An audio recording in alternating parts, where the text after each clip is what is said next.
黑絲作為我哋絲織品嘅精品之一，喺宋元以嚟一直係皇家御用嘅精品。黑絲精品嘅工藝十分複雜，而且佢嘅傳世精品非常之少，所以有一寸黑絲一寸金嘅說法。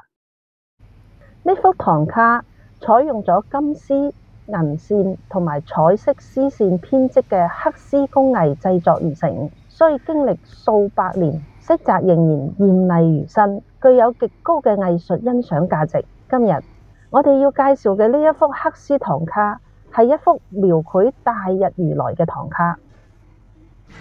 呢幅唐卡描述嘅主尊係大日如來，佢嘅法相非常之安寧同埋唯美，俾人一種安靜同祥和嘅感覺。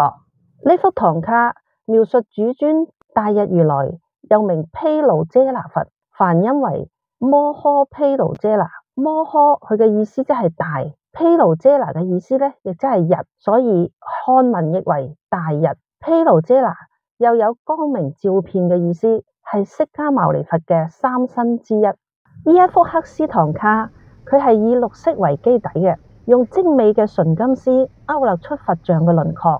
佛像身上點綴咗華麗嘅裝飾物，主佛結跏趺坐喺蓮花座上，頭戴寶冠，手結法印，佛相莊嚴，意趣神秘而又深沉。值得一提嘅係喺故宮博物館亦都有一幅類似咁嘅唐卡，佢係講述彌勒佛講法嘅情景。嗰幅唐卡叫做彌勒淨戒唐卡，同我哋呢幅大日如來不相上下。今日嘅大日如來黑絲唐卡，我哋就分享到呢度，我哋下次再見。